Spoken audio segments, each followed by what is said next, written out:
고린도전서 1장 18절,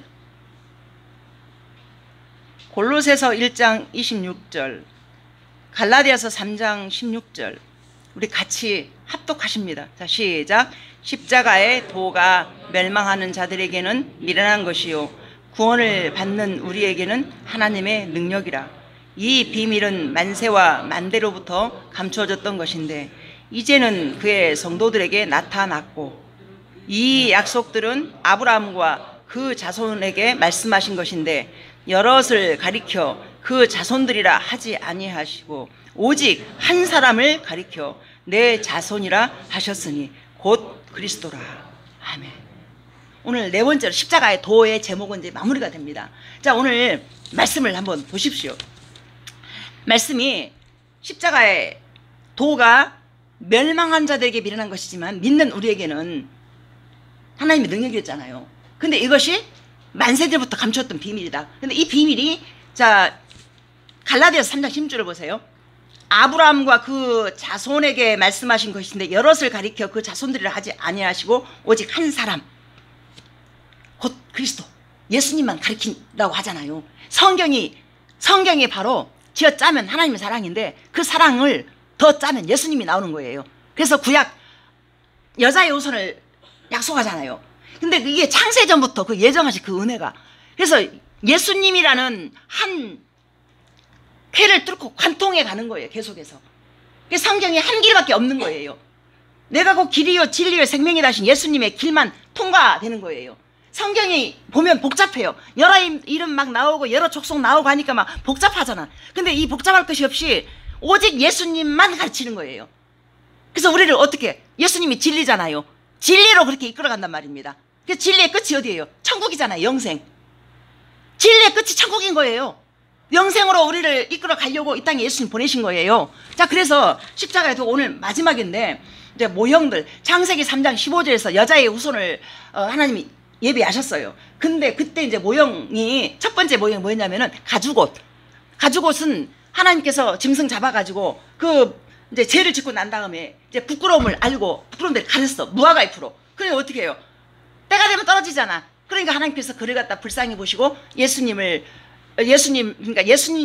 지금 예표 가죽옷, 짐승 잡아가지고 가죽옷을 입혀서 입혔어요. 찾아온 의, 입혀준 그 의, 이것이 피 흘림이 함께 있었다. 기억나십니까? 지난주 얘기니까 기억나지요? 예, 지난주 얘기니까 가죽옷, 짐승을 잡아서 입혔는데 피 흘림이 함께 있었다. 그래서 히브리서 9장 22절에 피 흘림이 없은즉 사함이 없느니라. 그 다음에 이제 두 번째가 아벨의 제사. 아벨의 제사인데 아벨이 그 양을 쳤는데 첫 새끼 그 소사물을 하나님께 드렸어요.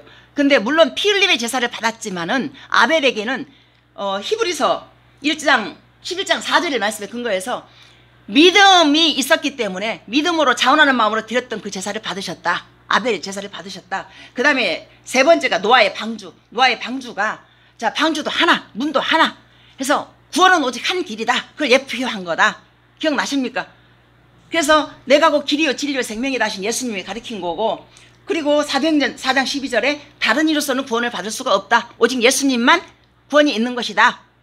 그 다음에 6월절, 그 바로의 그 완악한 그 권세 아래에서 이스라엘 백성들을 이끌어내는 데 있어서 그 하나의 방법밖에 없었어요. 10가지 재앙을 하나님이 보냈는데 9가지 재앙 때까지 바로가 마음을 안 열었어. 그래 하도 완악하니까 꽤 부셔되기 때문에 이스라엘 백성들이 애굽 전역에 다 흩어져 있잖아요. 근데 그거를 갖다 끄집어내는데 다른 게 필요한 것이 아니라 양을 잡아가지고 양을 잡아서 저 피를 문설주에 발라서 그 안에 들어가 있는 사람. 그래서 이스라엘 백성들에게 다 거기에 숨게 만들어가지고 거기서 하나님께서 이렇게 모세를 통해서 이끌어내잖아요. 이끌어냈습니다. 그래서 넘어가다 6월절. 그 다음에 오늘은 이제 십자가의 모형들 5번째 고엘. 고엘이라는 게 뭐냐면은 이제 룻기서를 가지고 오늘 또 말씀을 전할 거예요. 고엘은 기업물을 짜, 무르다, 되찾다, 구속하다, 다시 사다 라는 의미를 가진 말로서 회복할 자, 구속할 자라는 뜻을 내포하고 있습니다. 양도했거나 빼앗겼거나 잃어버린 것들을 되찾아주는 사람을 그 의미하고 있는 것입니다. 다시 말하면 고엘은 가장 가까운 친족으로서 어려움을 당한 자를 구해줄 의무와 권리가 있는 자를 말합니다. 레위기서 25장 26, 27절 보세요. 만일 그것을 물을 사람이 없고 자기가 부유하게 되어 물을 힘이 있으면 그 판 해를 계수하여 그 남은 값을 산자에게 주고 자기의 소유주로 돌릴 것이니라. 이제 고엘의 의미가 이 말씀에 담겨 있는 거예요. 자, 이스라엘 그 유다 지파 중에 엘리멜렉이라는 사람이 있었습니다. 그 아내가 나오미였습니다. 근데 이 나오미와 이 엘리멜렉 사이에 두 아들이 있었어요. 말론과 기론이라는. 그래서 이 네 사람이 이제 모압 땅으로 갑니다. 왜냐하면 그 땅에 기근이 심해가지고 살 수가 없었어요. 우리가 힘들 때 왜 이민을 가잖아요. 뭐 미국으로 갔다 어디 뭐 남아공으로 갔다 그런 얘기를 듣잖아요. 주변에 이민 갔다고. 이제 그렇게 이제 이민을 간 거예요. 모압 땅으로. 그런데 가자마자 얼마 안 있어가지고 남편이 죽어요. 남편이 죽고 그 다음에 이제 두 아들들이 그 땅에 이제 나오미와 룻이라는 두 자부를 맞이를 해요.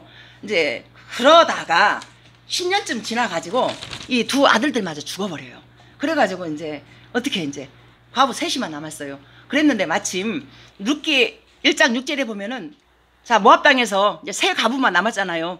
나오미하고 오르바, 룻 이렇게 두 자부하고 셋이 남았어요. 근데 이스라엘 땅에 룻기 1장 6절에서 보면은 이제 하나님께서 그들을 불쌍히 여기셔가지고 이제 먹을 수 있는 그 뭔가를 마련했다는 소식을 듣습니다. 그리고 나서 이제 룻이 이제 나오미가 두 자부를 데리고 가려니 이 너무 젊은 거예요. 그래가지고 이 두 자부를 갖다가 이제 나무라고 얘기를 해요.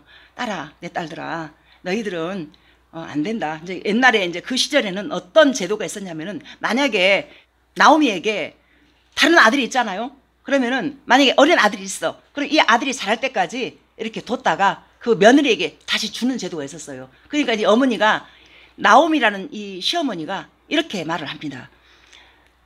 나는 나이 많아 늙었고 내가 지금 남편 만나서 난들 너희들이 그때까지 기다릴 수가 없다. 그러니까 너희는 각자 네 어머니에게 돌아가라. 그러고 이제 보내요. 근데 보내는데 그 중에 저 오르바만 가고 룻만 따라갑니다. 자, 룻이 따라가는데 어떤 고백을 하냐면은 1장 16절 한번 보세요.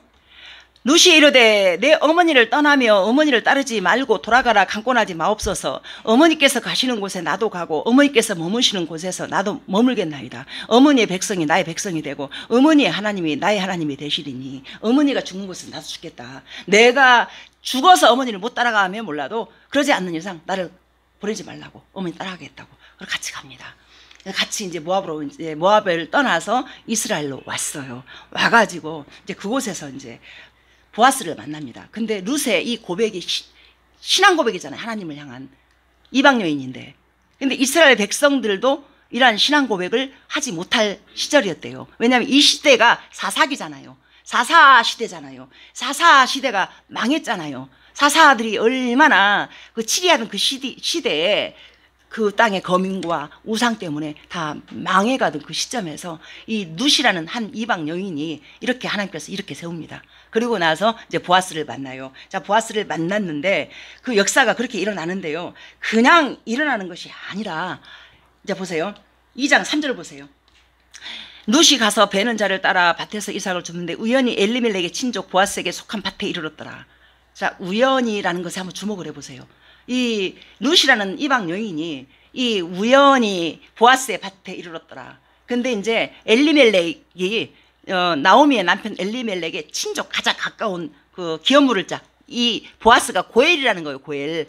보아스를 만난 거예요. 그랬는데 밭에서 룻이 일을 하다 보니까 이제 보아스가 와서 눈여겨봤는가 봐. 물어보는 거예요. 저 처자 누구냐. 그러니까 일 시키는 소년이가 저 처자는 이렇게 해서 모압에서 이러이러해서 이렇게 해서 와서 이렇게 하고 있습니다. 그래서 집에서 쉬고 지금까지 쉬지 않고 저렇게 열심히 하고 있습니다. 근데 보아스도 그 얘기를 듣고 알았나 봐요. 그러고 나서 이 룻에게 특별히 대합니다.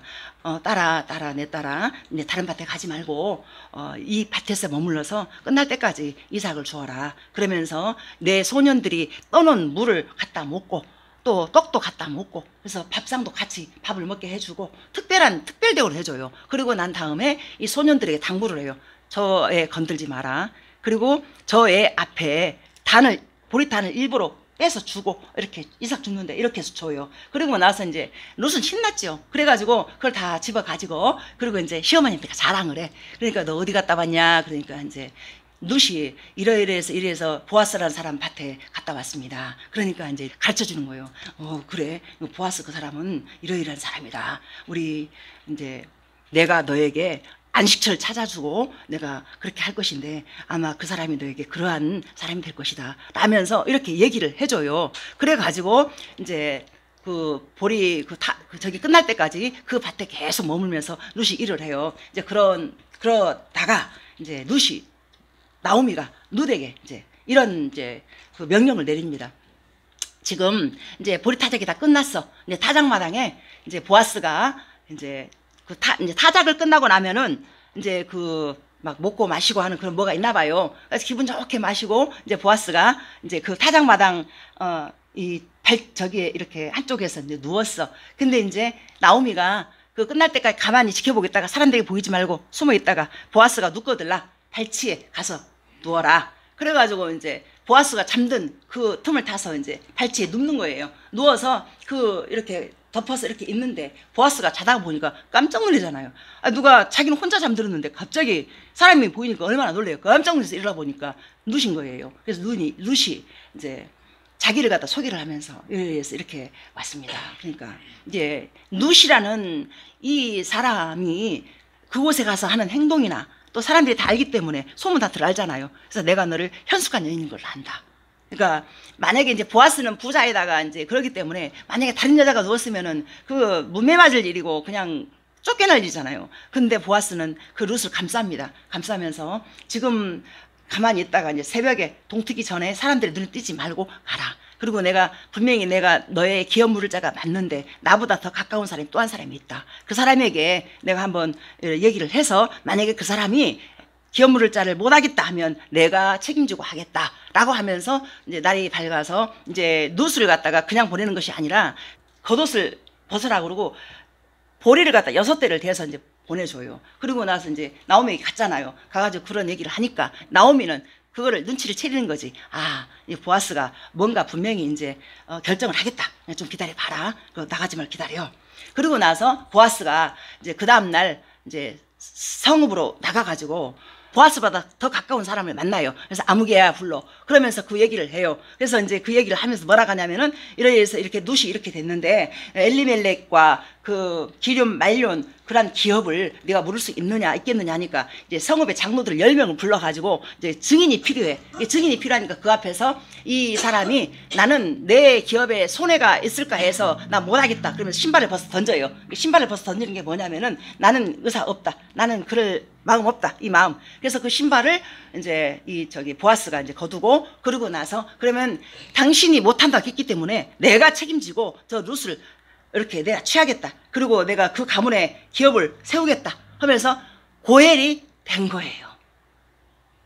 고엘, 속량자. 그러니까 예수님께서 우리 죄를 속량해서 우리 하나님의 것이 됐잖아요. 이 예표가 그거랑 맞물려 있다 그 말입니다. 자, 그래가지고 보아스랑 이게 만났잖아요. 아기를 낳았어요. 아기를 낳는데 오벳을 낳았어요. 근데요, 이게 참 제가 이걸 준비하면서 계보를 한번 쭉 읽어봤어. 근데 여기 룻기서에 보면 베레스부터 내려오더라고요. 근데 베레스가 또 누군 줄 아십니까? 베레스는 유다. 그러니까 이 계보가 그냥 쭉 내려온 것 같지만 그게 아니라 하나님께서 아브라함의 계보.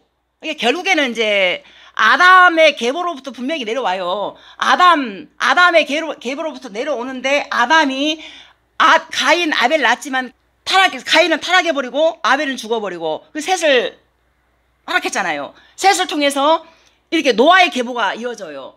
노아를 통해서 노아의 아들 셈을 통해서 아브라함까지 이어지잖아요. 아브라함을 통해서 이삭을 통해서 야곱 에서, 그리고 야곱을 통해서 12아들. 근데 그 중에 유다 지파를 통해서 이렇게 계보가 흘러가요. 베레스가 태어났는데 이 베레스의 계보를 통해서 이렇게 쭉쭉쭉 이어가다가 그 보아스가 태어나. 근데 보아스가 누구를 통해서 태어나냐? 기생 라합 있잖아요. 기생 라합이 그 12 점탕꾼이 열교성 점령하기 전에 보내잖아요. 그때 2 정탐꾼 중에 하나가 살몬이었어요. 살몬하고 라합하고 결혼을 해. 그래가지고 거기에서 보아스가 태어난 거예요. 그러니까 어떻게 예수님의 계보가 이렇게 저렇게 이렇게 이어가잖아요. 그런데 보니까 거기에 그 다말이라는 그 과부를 통해서, 그리고 기생 라합도 이방인이잖아요. 그래 됐지. 그 다음에 이제 거기서 보아스가 룻을 만나잖아. 룻이 또 이방인이잖아요. 근데 거기서 보아스가 오벳을 낳고, 오벳이 이새를 낳고, 이새가 다윗을 낳고, 그래서 다윗의 계보를 통해서 아까 제가 맨 처음에 갈라디아서 3장 16절 읽었잖아요. 그래서 결국은 어디로 가요? 그게 예수님까지 이렇게 이어가는 거예요. 계보를. 그래서 우리가 그 통로를 가만히 보면은 잘나거나 똑똑하거나 이런 것이 아니고, 하나님의 방법은 이렇게 아브라함을 묵상해도 야곱을 묵상해도요 실수투성이에요. 그래서 하나님이 이렇게 세우셔가지고 하나님의 뜻을 이루어 가더라, 그 말입니다. 그래서 요즘 이번에 대통령 선거 때문에 우리 동생이가 얼마나 애국자인지 몰라. 걔 진짜 막 울었어요. 막 너무 속 터진다고 막 울었어요. 근데 제가 그랬어요.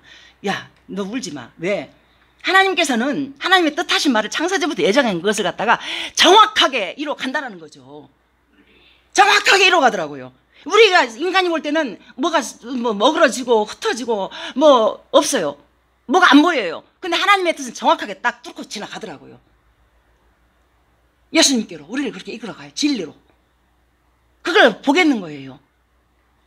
그래서 이제 고엘이라는 이것이 이제 그렇게 해서 연결을 해서 이제 이렇게 여러분들 머릿속에 한번 생각을 해보십시오. 제가 이제 처음부터 이렇게 쭉 그 예표한 것들을 갖다가 십자가의 그 도와 이 모형들, 그래서 역사 속에서 어떻게 드러나는지 이거를 좀 이렇게 정리하는 여러분들이 되었으면 좋겠습니다.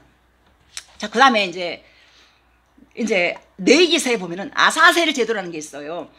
레위기 16장 8절에 10절 한번 보세요.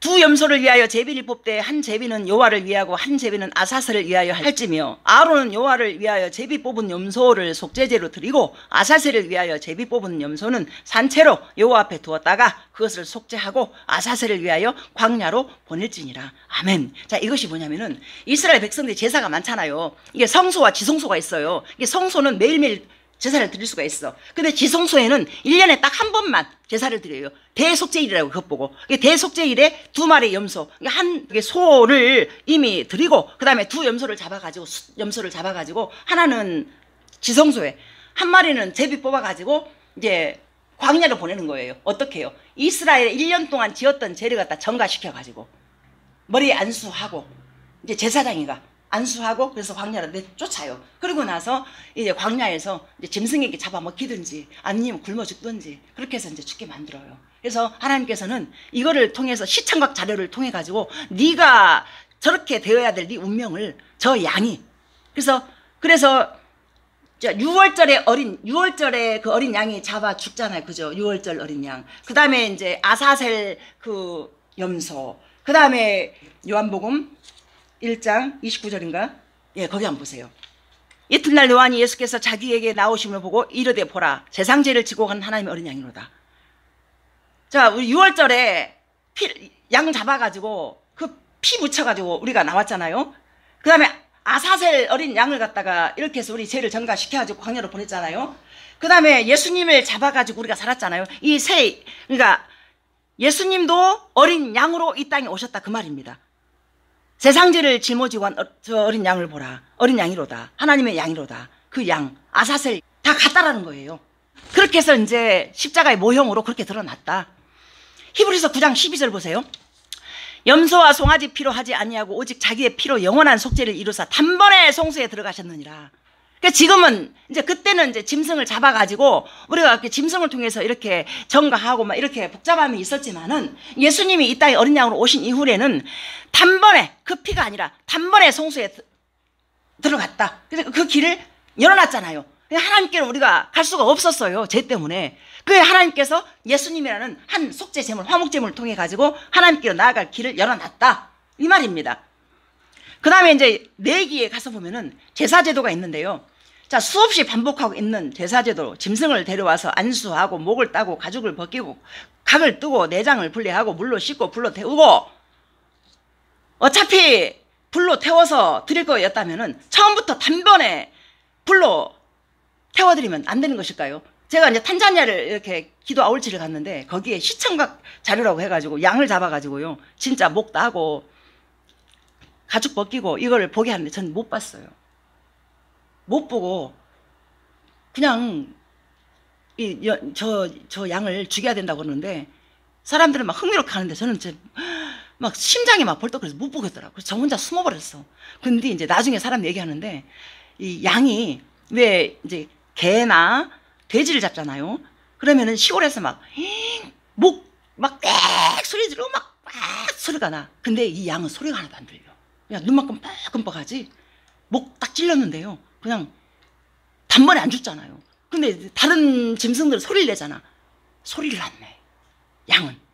갖고 눈만 끔뻑끔뻑. 피 줄줄줄 나는데 피 쫙 빼고. 그 다음에 가죽 딱 벗기고.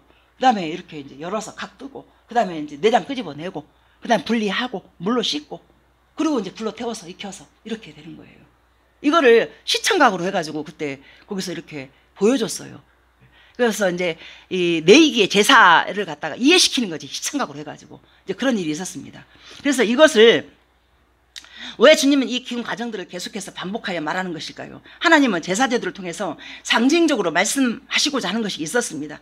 우리가 죽어야 될 생명은 단순히 목숨만을 말하는 것이 아닙니다. 앞에서 살펴보았듯이 생명은 그저 살아 숨쉬는 행위가 아닌 우리의 모든 인격의 총체인 것입니다. 즉 나의 삶의 전체인 것입니다. 그래서 하나님은 우리에게 철저한 대속을 알려주시기 위해서 짐승을 잡을 때 그 존재를 상징하는 모든 부분을 구석구석 처리하는 모습을 보여주시고 계십니다.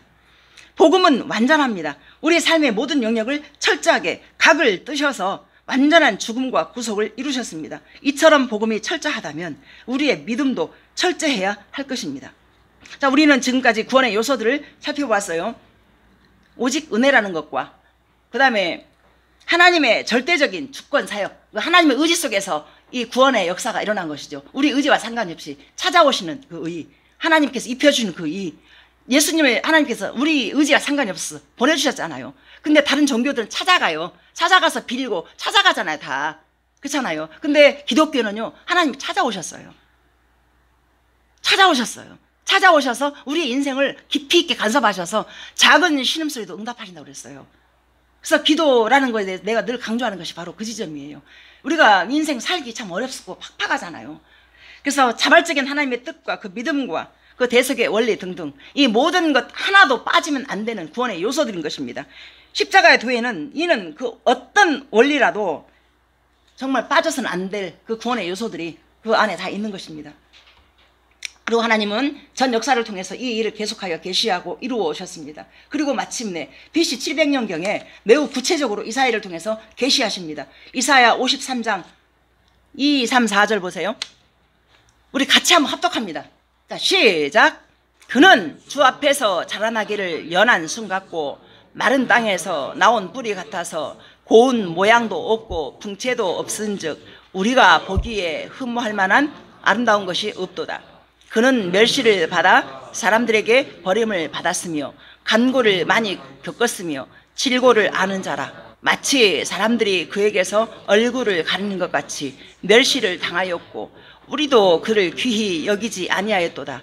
그는 실로 우리의 질고를 지고 우리의 슬픔을 당하였거늘 우리는 생각하기를 그는 징벌을 받아 하나님께 맞으며 고난을 당한다 하였노라. 아멘. 자, 우리가 받아야 될 그 모든 것들을 하나님이 친히 이 땅에 오셔서 친히 다 받아버리신 것입니다. 존재적 죄인이라는 말은 태어날 때부터 내가 형성되기 시작할 때부터 죄인이라는 말 모두가 다 인식을 해야 될 것입니다. 우리 하원이 애기 낳았을 때 이쁘잖아요. 근데 애기가 그 악각대고 우는 거 보면은 그 죄인이라 다 전부 다 존재적 죄인이기 때문에 그냥 조금만 뭐가 못마땅하면 그냥 왁 하고 자기 마음대로 안 되면 왁 그러잖아요. 다 모두가 다 그런 그 자신의 그 오름 아집 고집들이 다 있어가지고 그래서 우리가 싸움이 일어나는 거예요. 안 싸울 수가 없어요. 근데 그것을 이제 정직하게 들고 하나님께 나아가면 내가 죄인입니다. 내가 이래서 안 됩니다. 그래서 하나님의 은혜만 필요합니다. 라면 거기에서 해결점이 거기에서 나오더라고요. 그래서 우리는 그렇게 아기 때부터 형성될 때부터 이미 태중에 있을 때부터 대속이 필요한 존재라는 것을 알아야 될 것입니다. 그렇기 때문에 하나님의 아들이셨던 예수 그리스도 완전한 사람이 되어 오신 것입니다. 그분은 철저하게 완전한 뇌가 되어서 이 땅에 오셨고 그 삶을 사셨습니다. 예수님은 죄인인 우리가 받아야 했던 모든 죄의 저주와 외로움, 가난, 고통, 천박함, 죽음을 겪어내신 것입니다. 율법을 만드신 분이 율법 아래로 들어와서 우리가 받아야만 했던 모든 율법의 저주를 감당하셨습니다. 율법의 요구인 죽음까지도 말입니다. 왜 그러셔야만 됐을까요? 생명을 만드신 창조주가 인간으로 태어날 이유는 전혀 없었습니다. 하지만 예수님은 그 길을 걸으셨습니다. 바로 나 때문인 것을 여러분 아멘으로 받아들이셔서 내 죄가 이렇게 악하고 흉악하고 내가 이렇게 소망이 없었구나 라는 것에 대해서 여러분 믿어지는 은혜가 있기를 간절히 소망합니다. 이것이 믿어져야 여러분들의 인생에 무엇을 가졌다 안 가졌다, 내가 지금 아프다 건강하다, 그걸 초월한 그 믿음이 여러분들을 살게 할 것입니다.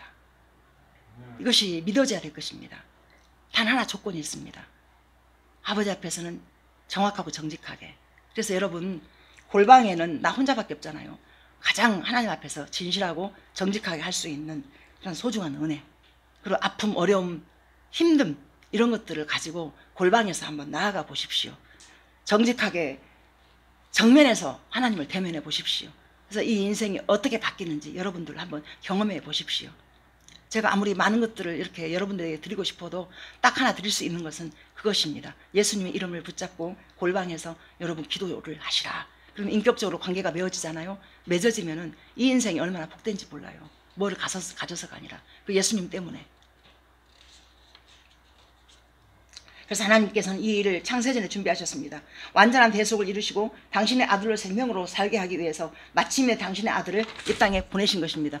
역사상 가장 위대한 초대, 바로 십자가의 초대입니다. 아무것도 알지 못하고 지옥으로 달리고 있던 우리를 주님이 부르셨습니다. 이 완전한 십자가의 도, 오직 믿음으로만 화합하면 되는 것입니다. 복음은 완전합니다.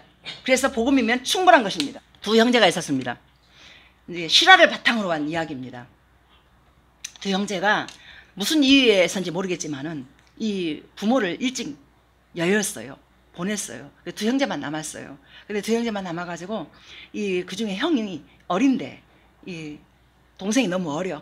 그러니까 막 치근덕거리고 막 울고 하잖아요. 근데 이 형도 어린데 형은 슬퍼할 길도 없이 동생이 그리고 우니까 자꾸 동생 안아주고 달래주고 이러면서 그렇게 이제 살아가다가 어쩌다가 이제 교회를 가게 됩니다. 교회를 가가지고 이제 거기에서 형이 이렇게 예배를 드리는 가운데 예수님 만난 것 같아요. 그렇게 예배 드리는 게 너무 기쁘고 감사하고, 그동안에 이제 동생을 살피면서 힘겨웠던 사람들이 그래서 위로를 받으면서 즐겁게 예배를 잘 드리고 있어요. 그리고 사람들이 이제 어린 애들이 둘이 와서 예배를 드리니까 또 얼마나 이쁘고 귀해요. 그러니까 이제 사람들이 이뻐해주고 이렇게 사랑도 주고 했나 봐. 그 속에서 위로를 많이 받으면서 이렇게 잘 지내고 있어요. 근데 형의 믿음은 계속 성장하고 있어. 같이 자라면서. 그런데 동생이 이 믿음이 같이 자르면 얼마나 좋겠습니까? 근데 이제 이렇게 성장해 가면서 동생이 사춘기가 왔는지 어쨌는지 갑자기 이게 교회를 안 나가기 시작을 해요. 그리고 나서 형 앞에서 소리를 지르면서 하나님이 살아계시면 도대체 우리 엄마 아빠를 왜 데려갔으며 우리가 왜 이렇게 고생을 해야 되냐고. 그래서 악각대고 소리 지르면서 교회를 뛰쳐나가고 엇나가기 시작을 해요. 그리고 어둠 속에 빠져버려요. 그래서 교회 다니다가 이제 교회를 안 나가고 어둠의 자식들과 같이 어울리면서 못된 짓을 다 골라서 하면서, 근데 형은 항상 있어야 될 그 자리에서 기도하고 그럴수록 더 기도하고 안타깝게 생각하면서 동생을, 그래서 동생에게 항상 형이 좋은 옷이 생기면 옷 주고 먹을 게 생기면 또 챙겨주고 계속해서 이제 그러한 삶을 형이 이제 살아온 거예요.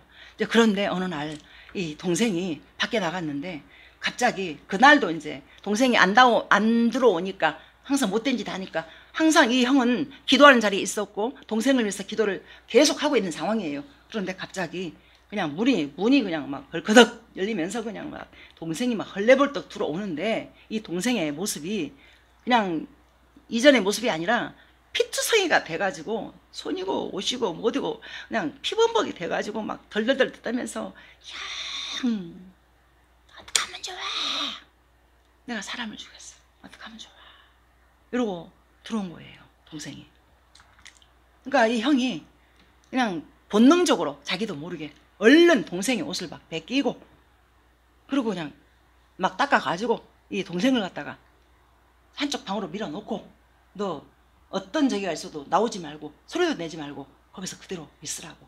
그러고는 자기 옷을 막 벗기 시작합니다. 그리고 피 묻은 옷을 자기가 막 입어요.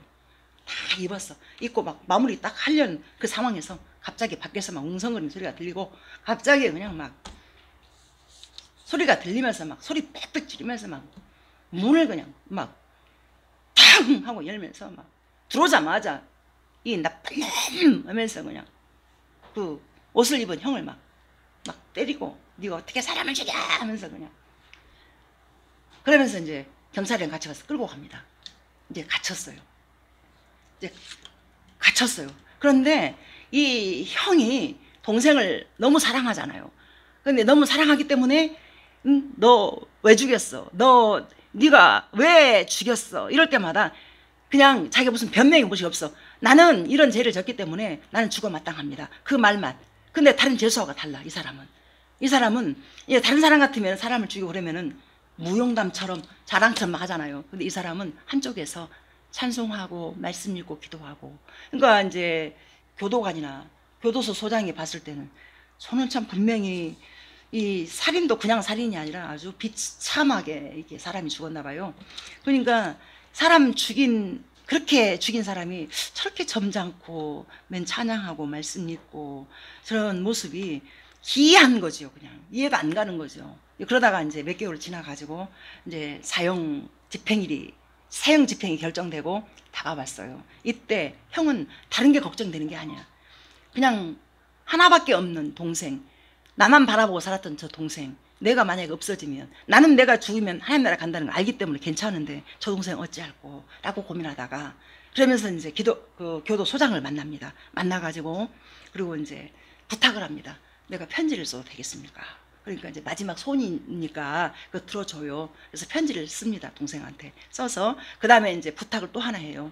이것을 내가 사형 집행되거들랑 내 동생에게 이 적힌 주소대로 이렇게 보내주세요. 그러면서 교도소장에 직인을 딱 찍어가지고 못 뜯어보게 딱 해가지고 주고, 그리고 난 다음에 이제 사형을 당합니다. 사형을 당하는 그 순간까지 이 교도소장 입장에서는 뭔지 모를 찝찝함이 계속 남아있어. 그래가지고 아무리 봐도 좀 이상하다, 찝찝한 그런 이 감정을 갖고 있는 상황이에요. 근데 이제 집행을 당해도 그냥 진짜 무슨 반항 한마디 안 하고 그냥 그렇게 해서 딱 죽는 거 보니까 교도소장이 아무리 봐도 사형 집행을 그렇게 많이 받는데 저는 좀 미안하다, 그런 상황이 이제. 그래서 마음이 좀 싱숭생숭한 가운데서 있다가 이제 잠깐 편지를 놓쳐버리겠다가 이제 갑자기 생각이 나서 편지를 보고, 그러고 난 다음에 이제 부하 직원 불러서 보냅니다. 동생한테 보냈는데 그 이제 신분을 간 그 사람이 문을 아무리 두드려도 안 나와. 근데 조금 있으니까 문을 열고 나오는데 사람이 나오는 것이 아니라 형 그렇게 해서 보내놓고, 이제 자기는 자기가 사람 죽였잖아. 이제 형을 보내놓고, 사람이라는 게 양심이 있잖아요. 그러니까 이제 쾅쾅쾅 때리는 그 순간에 본인이 이제 저 형이 내가 죽였다는 것을 어떻게 일렀는가, 이제 이 머리가 돌아가는 게 희한하죠. 우리 형이 어떻게 됐을까라고 이렇게 걱정하는 것이 아니라 형이 일렀는갑다 이렇게 생각을 하고, 그러고 나서 이제 소리가 잠잠해지니까 이렇게 이제 문 열었어. 그러니까 이 신분만 사람이 그걸 보고 그동안 몇 개월 동안 이제 밖에도 안 나오고 했으니까 얼굴은 창백하지 막 수염 머리 막 이렇게 산발을 했지 뭐 씻었겠느냐고, 완전히 귀신 저리 가라지. 그러니까 신분을 간 사람이 그냥 편지만 던져놓고 막 꽝 닫고 그냥 막 나왔어요. 나 살려라고 나왔어. 그러고 나서 이제 이 동생 입장에서는 그런 마음을 가지고 있다가 사람이 사라진 거 보고 그리고 편지를 주셨어요. 이 편지를 딱 펴서 읽는 순간 첫머리를 딱 읽는데, 사랑하는 동생아, 나는 너의 제 옷을 입고 내가 죽노라. 이 한 절만 딱 읽은 거예요. 딱 읽고 나서 근데 이게 이해가 안 가. 그러고 나서 다시 곱씹었어. 근데 그때 이제 자기도 모르게 이제 정신이 번쩍 나는 거지. 너의 제외 옷을 입고 네 대신 내가 죽는다? 그때 이제 이 막 동생이 깜짝 놀래가지고 안 돼 그러면서 막 휘앙 하면서 막 자기도 모르게 그냥 어떻게 해서 이제 그 교도소까지 찾아갔어요. 그래가지고 소장 나오라고 그래, 형이 죽은 게 아니야, 내가 죽였어 하면서 막 소리 지르면서 고래고래 지르니까 이제 교도소장을 만났잖아요. 그러니까 이제 형 이름을 대니까 안 그래도 찝찝했는데 이걸 들어보니까 기가 막히잖아요. 그런데 이제 이 동생한테 네 형은 이미 죽었어. 네가 다시 죽어야 될 이유가 없어. 입 닥쳐. 너 빨리 꺼져. 근데 밀어낸 거예요. 그러니까 이 동생은 이제 막 완전히 막 기가 막히죠. 이제 나 때문에 형이 죽었다는 거에 대해서 제 착각 때문에 막 몸서리를 치면서 어떻게 막 거의 탈진한 상태에 집에 왔어요. 집에 와가지고 그리고 나서 가만히 생각하니까 기가 막히죠. 형이 없는 세상을 내가 살 수 있을까 하고 이 사람이 이제 자기가 생각나는 대로 기도를 합니다. 나 좀 만나달라고. 형이 간 하나님 나라 나도 갈 수 있을까요? 자기가 생각하는 자기도 지은 죄와 또 형이 없는 세상을 살려고 생각하니 기가 막히잖아요. 근데 하나님이 그때 만나주십니다. 이 동생이 만났어요, 하나님을.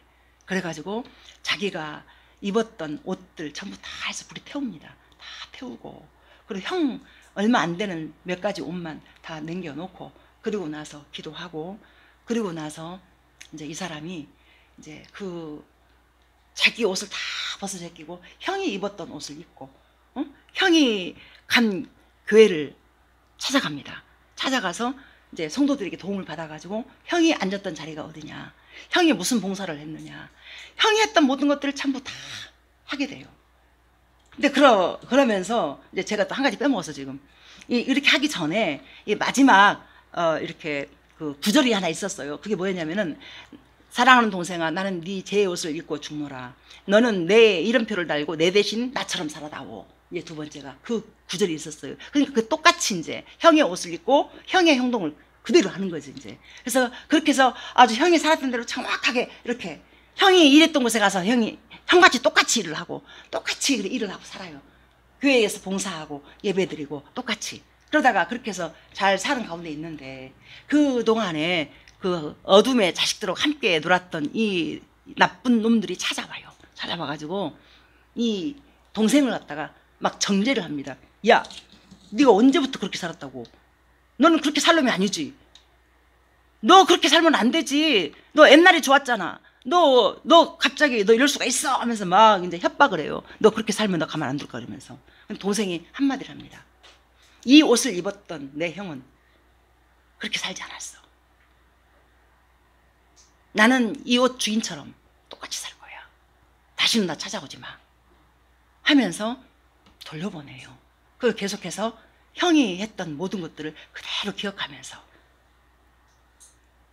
첫 번째 이제 주목할 게 있어요. 이 동생이 기도했다는 거. 자기의 노력이 아니라는 걸 말씀드리고 싶은 거예요. 기도를 했어요. 형이 간 그 천국에 나도 좀 보내주세요. 나도 가게 해주세요. 자신이 없다고. 그때 하나님이 도와서 그렇게 된 거죠. 자, 그래서 여러분 보세요.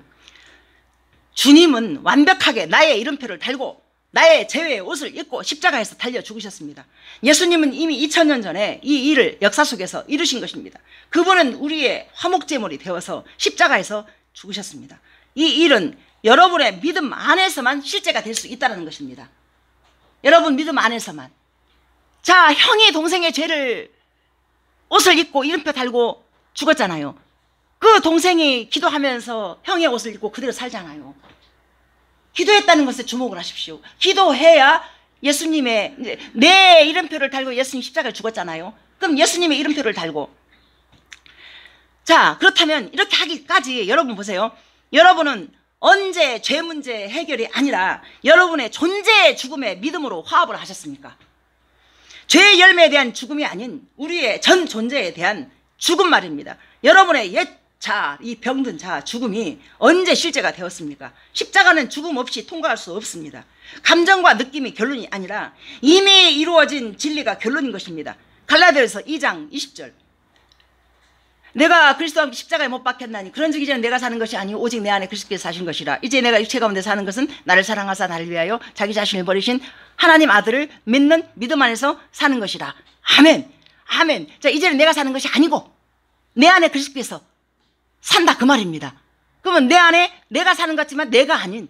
그래서 제가 이제 완벽하게 제가 뭘 잘해서가 아니라 뭘 하다가 이제 딱 멈추는 게 뭐냐면은 마음이 막 괴로워. 그리고 막 양심 찔림이 내 안에 있어. 그거 어떻게 해요? 하나님 앞에 정직하게 나아가는 거죠. 이런 마음이 있습니다. 그때 돕는 하나님의 손길을 만날 수가 있다는 거죠. 그래서 갈라디아서 3장 27절에 보면 누구든지 그리스도와 합하기 위하여 세례를 받은 자는 그리스도로 옷 입었느니라. 아멘. 자, 우리가 예수님을 믿는다는 게 바로 이런 거예요. 그래서 우리의 행동 하나하나, 말 하나하나가 어떻게 해요? 예수님의 이름을 드러내는 거잖아요. 그러면 생각이 말로 나오는 거잖아요. 그러면 누가 드러나요? 말을 이쁘게 안 하면 예수님이 욕먹는 거죠. 그렇잖아요. 그 짜증이나 분내는 거 이거 누가 그러는 거예요? 사단이가 그러는 거예요. 그래서 하나님의 전리갑주를 입으라 하잖아요. 에베소서 5장에서. 이게 말씀인 거예요. 말씀이 내 안에 있을 때 말씀이 나를 일을 해서 나로 진리로. 그래서 십자가의 도 결론된 복음으로. 그래서 결국 끝이 천국이다. 믿음의 결국은 영원구원함이 있느니라. 그 자리로 우리를 하나님이 이끌어 가십니다. 성령님께서 하십니다. 그래서 우리가 말씀과 기도의 자리에서 그렇게 그러한 은혜가 있는 그런 자로 살기를 소망합니다. 마지막 한 절 제가 읽겠습니다. 우리는 그리스도 안에서 그의 은혜의 풍성함을 따라 속량 곧 죄사함을 받았느니라. 자, 기도합니다.